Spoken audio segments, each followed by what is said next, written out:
আসসালামু আলাইকুম ওয়া রাহমাতুল্লাহ। নাহমাদুহু ওয়া নুসাল্লি আলা রাসূলিহিল কারীম। সুপ্রিয় দর্শক মণ্ডলী, কাছে দূরে কিংবা দেশের বাহিরে যে অবস্থান থেকে চোখ রেখেছেন নিউজ 24 পর্দায়, সকলেই আল্লাহ তাআলার শুকরিয়া আদায় করছি এবং আল্লাহ পাকের শুকরিয়া তান সকলে বলি আলহামদুলিল্লাহ ইয়া রাব্বিল লাকাল হামদু ওয়া লাকাশ শুকর। মহান রব্বুল আলামিন আমাদেরকে ইসলাম দিয়েছেন। ইসলামের ভিত্তি তাওহীদের উপরে, ঐক্যের ভিত্তি তাওহীদের উপরে, মানবতার ভিত্তি তাওহীদের উপরে। তাহলে শান্তি প্রশান্তি কিন্তু আল্লাহ পাকের পক্ষ থেকে নাজিল হয়। আজকে দর্শক মণ্ডলী, আমরা আলোচনা করব যে নৈতিকতার ভিত্তি অপরাধ দমনে আমাদের করণীয়। নৈতিকতার ভিত্তি যখন তাওহীদের উপরে হবে, ইসলামের উপরে হবে, আল্লাহ পাকের একাত্মবাদের উপরে হবে, তখন শান্তি প্রশান্তি ডিসিপ্লিন শৃঙ্খলা সকল কিছু ফিরে আসবে ইনশাআল্লাহ। তাই আজকে এই বিষয় নিয়ে কথা বলবেন বিশিষ্ট ইসলামী চিন্তাবিদ, মিডিয়া আলোচক, অত্যন্ত চমৎকার সুন্দর আলোচনা করে থাকেন হাফিজ মাওলানা নিসার উদ্দিন নুরি, খতিব বাইতুন নূর, জামে মসজিদ, মোহাম্মদপুর, ঢাকা। আসসালামু আলাইকুম ওয়া রাহমাতুল্লাহি ওয়া বারাকাতুহু। মুফতি সাহেব কেমন আছেন আপনি? আলহামদুলিল্লাহ শাইখ, আপনি ভালো আছেন? আলহামদুলিল্লাহ, আল্লাহ তাআলা খুব ভালো রেখেছেন। আজকে আপনার কাছে আমরা জানবো ইসলামে নৈতিকতার ভিত্তি অপরাধ দমনে করণীয়। আলহামদুলিল্লাহ, আল্লাহ সুবহানাহু ওয়া তাআলার দরবারে লাখো কোটি শুকরিয়া।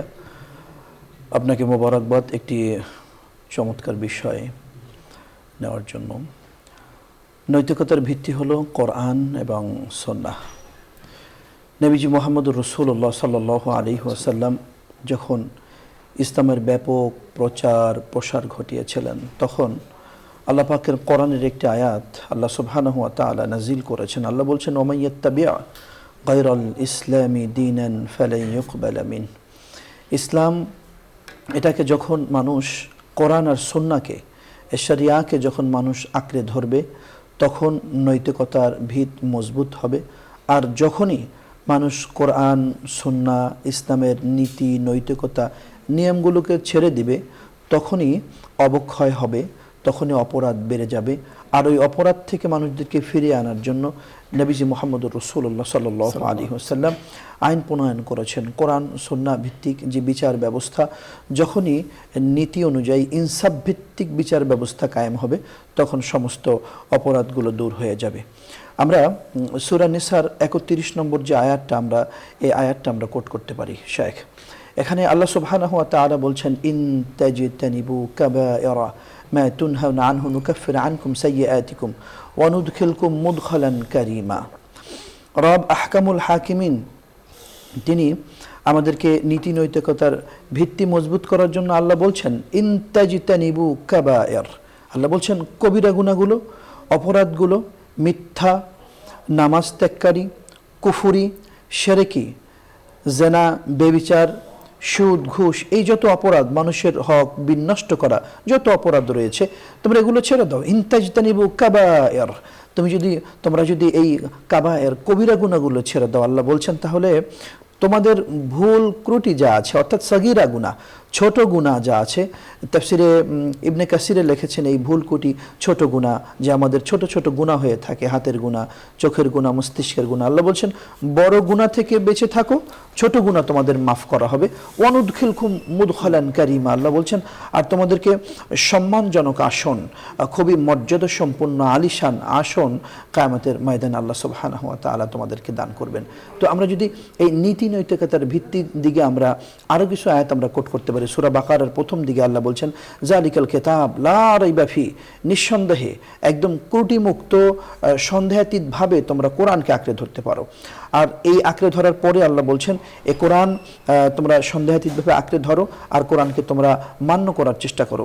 হুদাল্লিল মুত্তাকিন, এটা মুত্তাকিদের জন্য অনুসরণীয় একটি কিতাব, হেদায়েতের বার্তা। আল্লাহ বলছেন, আল্লাযীনা ইউমিনুনা বিল গায়ব, আর তোমরা এক্ষেত্রে গায়েব অদৃশ্য বিষয়গুলোকে তোমরা বিশ্বাস করবে, যে তোমরা আল্লাহকে দেখোনি, কিন্তু তোমরা আল্লাহকে তোমাদের বিশ্বাস করতে হবে। তোমরা জান্নাত দেখোনি, তোমরা জাহান্নাম দেখোনি, এই ভয়ের জায়গাগুলো তোমরা দেখোনি, এটাকে বিশ্বাস করতে হবে। তোমরা এই জামানায় এসে নবীজি মুহাম্মদুর রাসূলুল্লাহ সাল্লাল্লাহু আলাইহি ওয়াসাল্লামকে দেখোনি, এটা বিশ্বাস করতে হবে। হাউজে কাউসার বিশ্বাস করতে হবে, তোমাদের ডান হাতে আমলনামা দিবে, এটা বিশ্বাস করতে হবে। অর্থাৎ গায়েব যেটাকে আল্লাহ পাক আড়াল করে রেখেছে তার জ্ঞানের মধ্যে আর যতটুকু প্রয়োজনীয় ছিল ততটুকু মুহাম্মদুর রাসূলুল্লাহ সাল্লাল্লাহু আলাইহি ওয়াসাল্লামকে হুজুর জানিয়ে আল্লাহ পাক জানিয়েছেন। তো এই গায়েবের বিষয়টাকে, এর প্রতি পরিপূর্ণ বিশ্বাস নীতি নৈতিকতার একদম আমাদের মূল ভিত্তি। এরপরে নামাজ কায়েম করা, 5 ওয়াক্ত নামাজ। যেখানে থাকি আমরা, অফিসে, আদালতে, রাস্তাঘাটে, বিমানে, লঞ্চে, সব জায়গায় 5 ওয়াক্ত নামাজ। আকিমিস সালাহ তরফাইন নাহার ওয়া যুলাফা মিনাল লাইল ইন্নাল হাসানাত ইউযহিবনাস সাইয়্যাত। 5 ওয়াক্ত নামাজ যদি আমরা পড়তে পারি তাহলে অপরাধগুলো আল্লাহ মাফ করে এত পরিমাণ সওয়াব দিবেন, পাপগুলোকে আল্লাহ মুছে ফেলে দিবেন। এরপর আল্লাহ বলছেন ওয়ায়ুকিমুনাস সালাতা ওয়া মিম্মা রাযাকনাহুম ইউনফিকুন। এক্ষেত্রে নীতি নৈতিকতার ভিত্তির ক্ষেত্রে আল্লাহ বলছেন তোমাদের রেজেকে যা আছে, তোমাদের ইনকাম যা আছে, এর থেকে তোমরা আল্লাহর পথে একটু একটু করে দান করো। ওয়া মিম্মা রাযাকনাহুম ইউনফিকুন, আল্লাহর পথে ব্যয় করো। এরপরে আল্লাহ বললেন যে তোমাদের যে আসমানি কিতাব দেওয়া হয়েছে কোরআনকে পরিপূর্ণভাবে বিশ্বাস করো, কোরআনকে তোমাদের জীবনের মূল পুঁজি হিসাবে মেনে নাও। আর ইতিপূর্বের যত আসমানি কিতাব রয়েছে, ওই যে আসমানি কিতাব তাওরাত, জব্বুর শরীফ, ইনজিল শরীফ, সাহিফা, এগুলোকে তোমরাও বিশ্বাস করবে। আর কোরআনকে যে পরিপূর্ণভাবে বিশ্বাস করলো সেজন্য আসমানি কিতাবের সব কিতাবগুলোকেই ফলো করলো। সুবহানাল্লাহ। আল্লাহ বললেন ওয়াল্লাযিনা ইউমিনুনা বিমা উনজিলা ইলাইকা ওয়া মা উনজিলা মিন ক্বাবলিক ওয়া বিল আখিরাতি হুম ইউকিনুন। আর আখিরাত, আমরা যখন দুনিয়াতে আছি একদিন মরে যাব, একদিন চলে যাব, আল্লাহর কাছে চলে যাব। সে আল্লাহর কাছে যাওয়ার পর আল্লাহ বললেন তোমাদেরকে আবার পুনরুদ্ধিত করা হবে, জীবিত করা হবে, জান দেওয়া হবে, তোমাদেরকে জিজ্ঞাসাবাদ করা হবে, তোমার জীবন যৌবন, তোমার সব কিছু, তুমি কি কোরআন কেন্দ্রিক জীবনটাকে গঠন করছো কিনা, ইসলামের নীতি নৈতিকতা ফলো করে জীবনকে গঠন করছো কিনা। যদি করে থাকো, ওয়েলকাম, জান্নাত তোমার জন্য এই সুন্দর উন্মুক্ত সজ্জিত জান্নাতে প্রবেশ করো। আর যদি তুমি ইসলামকে অনুসরণ না করো, এই নীতি নৈতিকতা, ইসলামের নৈতিকতাকে যদি তুমি অনুসরণ না করে থাকো, তাহলে তোমার জন্য ঘোরাচ্ছন্ন অন্ধকার। আপনি বড় চমৎকার বলছিলেন। দর্শক মণ্ডলী, আজকে আমরা আলোচনা করছিলাম নৈতিকতার ভিত্তি তাওহীদের উপরে।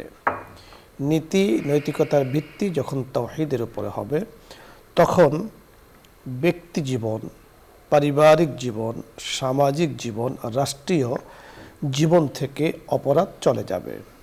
কারণ তাওহীদ এমন এক মহা ঔষধ, তাওহীদের শিক্ষা এমন এক মহান বিষয়, যে বিষয়টির উপরে দুনিয়ার সকল শান্তি প্রশান্তির ভিত্তি তাওহীদের উপরে।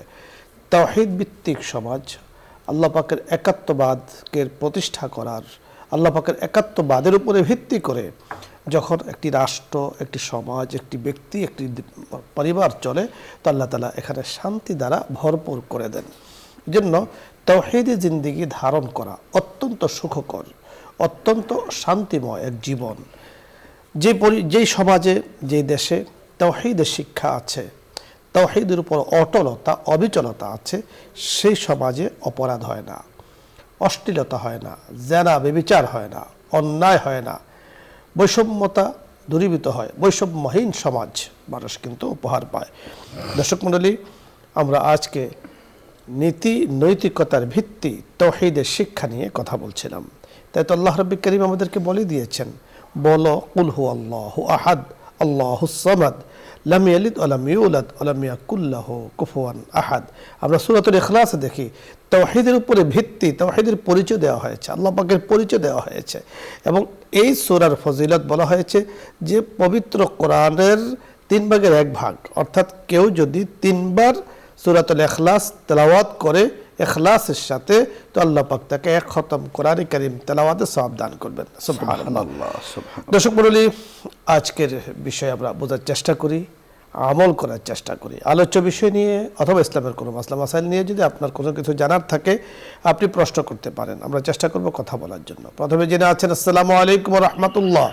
ওয়ালাইকুম সালাম ওয়া রাহমাতুল্লাহি ওয়া বারাকাতুহু। হুজুর, আমি সুনামগঞ্জ ধরমপাড়া থেকে ইনুস বলছিলাম। জি ইনুস ভাই বলুন। হুজুর, রাসূল সাল্লাল্লাহু আলাইহি ওয়াসাল্লাম, সাহাবী কেরাম তাদের নীতি এবং নৈতিকতার উপর ভিত্তি করেই দলে দলে লোক ইসলাম গ্রহণ করেছে। প্রশ্ন হলো যে সেই নবীর উম্মত হইয়া আমাদের মধ্যে নীতি নৈতিকতা আদর্শ না থাকার কারণ কি বলে আপনি মনে করেন? অত্যন্ত চমৎকার আপনি বলছিলেন, জি বুঝতে পেরেছেন। জি, নবীজি মোহাম্মদুর রসুল্লাহ সাল্লাল্লাহু আলাইহি ওয়াসাল্লাম এবং সাহাবীদের নীতি নৈতিকতা ছিল অতি চমৎকার। তাদের জীবনী আমাদেরকে অধ্যয়ন করতে হবে এবং কি তাদের জীবনী বেশি বেশি অধ্যয়ন করে তারা যেভাবে জীবন গঠন করেছে, আমরা যদি তাদের অনুসৃত কোরআন সুন্নাহর সেই স্মৃতিবিজড়িত পথে আমরা চলতে পারি, তাহলে ইনশাআল্লাহ আমরাও নীতি নৈতিকতার জীবনকে আমরা অনুসরণ করতে পারবো। আমরা আমলি জীবন আপনি গঠন চমৎকার বলছিলেন যে সাহাবাই কেরাম রিদওয়ানুল্লাহি আলাইহিম আজমাইন জি নবীজির সোহবতে থেকে নৈতিকতার ভিত্তি স্থাপন করেছিলেন তাওহীদের উপরে, কোরআন কেন্দ্রিক। কোরআন কেন্দ্রিক, যার কারণে আল্লাহ তাআলা তাদের জীবনকে সোনালী জীবন বানিয়েছেন, সোনালী যুগ বানিয়েছেন এবং তাদের সম্পর্কে আল্লাহ তাআলা শান্তি প্রশান্তির ঘোষণা দিয়েছেন এবং আল্লাহ রাব্বুল কারীম তাদের উপরে সন্তুষ্ট তারও এলান দিয়েছেন, ঘোষণা দিয়েছেন। আমাদের মধ্যে তা না থাকার কারণ আপনি বলেছেন, আমরা কি মনে করি?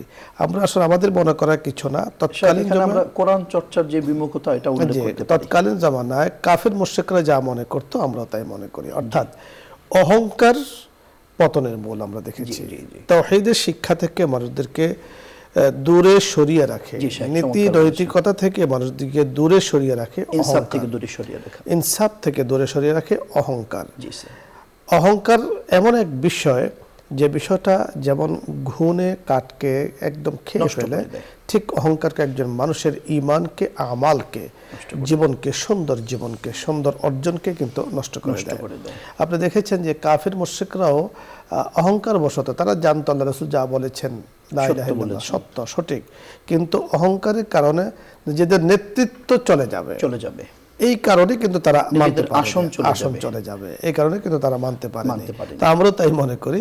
আল্লাহ রাব্বুল কারীম আমাদেরকে সঠিক বুঝ দান করুন। পরে দর্শক, আসসালামু আলাইকুম ওয়া রাহমাতুল্লাহ।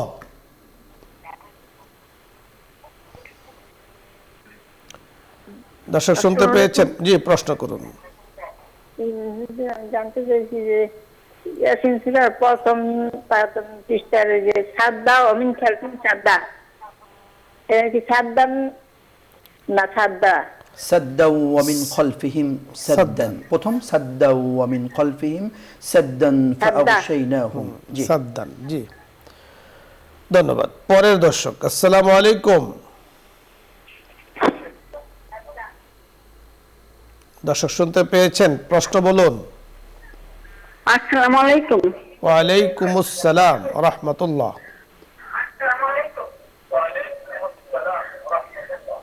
হুজুর, আপনার প্রশ্ন বলুন। হুজুর, জি বলুন, আমরা শুনতে পাচ্ছি।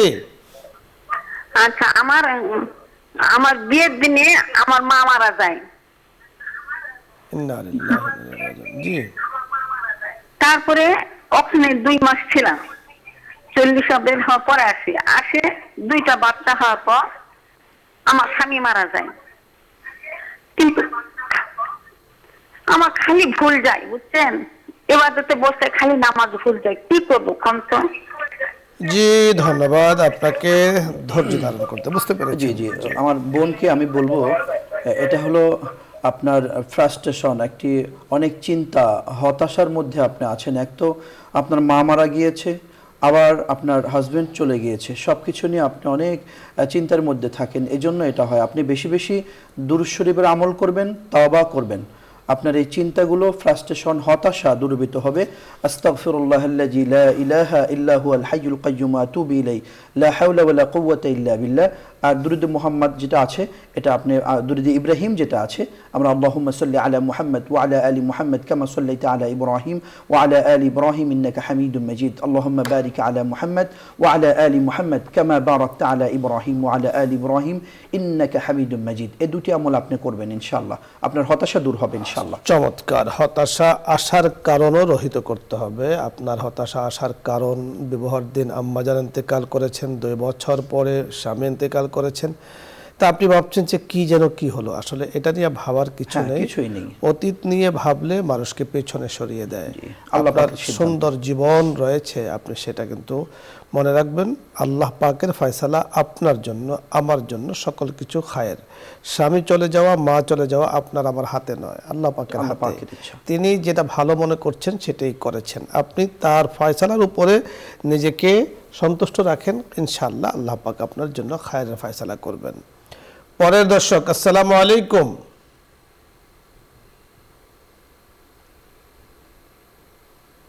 দর্শক শুনতে পেয়েছেন, প্রশ্ন বলুন। হ্যালো, আসসালামু আলাইকুম। ওয়ালাইকুম আসসালাম, হুজুর ফোনটা কাটবেন না হুজুর, আমার 5টি প্রশ্ন আছে।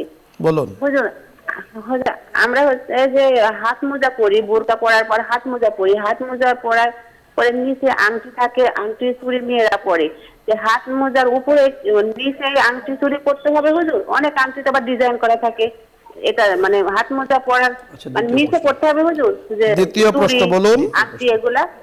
দ্বিতীয় আর দ্বিতীয় প্রশ্ন হচ্ছে যে মোরগের মোরগের দ্বিতীয় প্রশ্ন হচ্ছে যে মোরগের আমরা যে গলা থেকে রক বের করি, বের করতে হয় জবাই করার পর, কিন্তু মুরগিরও কি রক বের করে করতে হয় হুজুর? মানে জি, বুঝতে গলার পেরেছি। রগ।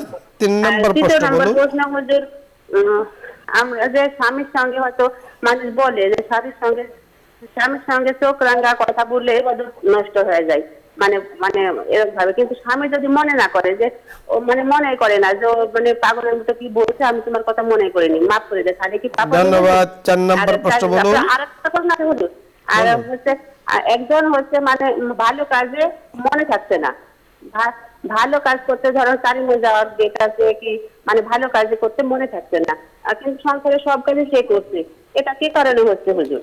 ধন্যবাদ। জি, 4টি প্রশ্ন পেয়েছি, আসসালামু আলাইকুম। ধন্যবাদ। আমার খুব সংক্ষিপ্তভাবে জানবো, আপনি শুনতে থাকুন।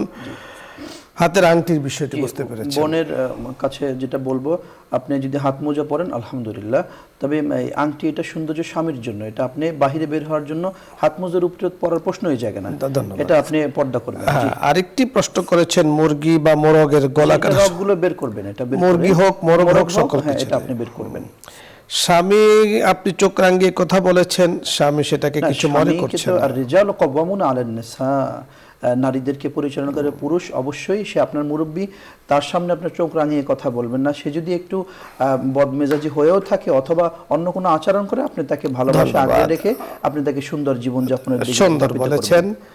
স্বামী কিছু মনে করছে না, এটা স্বামীর ভদ্রতা। ভদ্রতা। তো আপনার ভদ্রতা হলো চোখ না রাঙিয়ে কথা বলা। অবশ্যই, অবশ্যই। মোহতারাম, ধন্যবাদ আপনাকে। দর্শক মণ্ডলী, আপনাদের সকলকে ধন্যবাদ জানাচ্ছি। আজকের এই সুন্দর আয়োজনে আপনারা অংশগ্রহণ করেছেন, আল্লাহ রাব্বি কারীমের শুকরিয়া আদায় করছি। আর রাব্বিল আলহামদুলিল্লাহ, কাজ শুকর। ইনশাআল্লাহ আগামী প্রোগ্রামে দেখা হচ্ছে আশাবাদ ব্যক্ত করে আজকের মতো বিদায় নিচ্ছি। আসসালামু আলাইকুম ওয়া রাহমাতুল্লাহি ওয়া বারাকাতুহু। দোয়া হবে, দরুদ ইস্তিগফার পড়ি। আল্লাহুম্মা সাল্লি আলা আলা মুহাম্মদ محمد وعلى آل محمد كما صليت على إبراهيم وعلى آل إبراهيم إنك حميد مجيد. اللهم بارك على محمد وعلى آل محمد كما باركت على إبراهيم وعلى آل إبراهيم إنك حميد مجيد. أستغفر الله ربي من كل ذنب وأتوب إليه. لا حول ولا قوة إلا بالله العلي العظيم. الحمد لله رب العالمين والعاقبة للمتقين وعلى آله وأصحابه أجمعين. আমিন। ربنا آتنا في الدنيا حسنة وفي الآخرة حسنة وقنا عذاب النار. رب ارحمهما كما ربياني صغيرا. رب ارحمهما كما ربياني صغيرا. يا كريم يا رحيم يا ذا الجلال والإكرام يا راحم المساكين. আল্লাহ, আমরা গুনাহগার বান্দারা আপনার শাহী দরবারে হাত তুলেছি। মাওলাই করিম, গুনাহগুলোকে স্বীকার করে আপনার শাহী দরবারে হাত তুলে আছি। জীবনে বহু গুনাহ হয়েছে, ক্ষমা চাই, মেহেরবানি করে আমাদের সকলকে মাফ করে দেন। আমিন। ইয়া আল্লাহ, কবিরা সগীরা জানা ও জানা শিরকি বেদাতি অন্ধকারে আলোতে ইয়া আল্লাহ যত গুনাহ হয়েছে দিনে রাত্রিতে তামাম গুনাহ থেকে তওবা করছি, মেহেরবানি করে আপনি মাফ করে দেন। আমিন। আয়োজনকে আপনি কবুল করে নেন, এই আয়োজনের সাথে যারা যুক্ত আছেন সকলকে কবুল করে নেন। মাওলাই করিম দেশের মানুষগুলোকে ইয়া আল্লাহ, বসুন্ধরা পরিবারকে, আমাদের চেয়ারম্যান মহোদয়কে, মাওলাই করিম পরিবারের সকল সদস্য, ইয়া আল্লাহ জীবিত মৃত আমাদের মুসলমানদের সকল সদস্য জীবিত মৃত সকলকে মেহেরবানি করে আপনি মাফ করে দেন, কল্যাণের ফয়সালা করে দেন, তামাম অকল্যাণ থেকে পেরেশানি থেকে আপনি হেফাজত করেন। মাওলাই করিম ইয়া আল্লাহ দ্বীনি খিদমতগুলোকে আপনি কবুল করে নেন, এক জরিয়া করে ইয়া আল্লাহ দুনিয়া আখিরাতকে আপনি সুন্দর করে দেন। আল্লাহুম্মা বারিক লানা ফি হায়াতিনা ওয়া আমওয়ালিনা ওয়া আজওয়াজিনা ওয়া যুররিয়াতিনা কুররাতা আয়ুনি ওয়াজআলনা লিল মুত্তাকিনা ইমামা। আমিন। আমিন বিহুরমাতি সাইয়্যিদিল মুরসালিন। আলহামদুলিল্লাহি রাব্বিল আলামিন।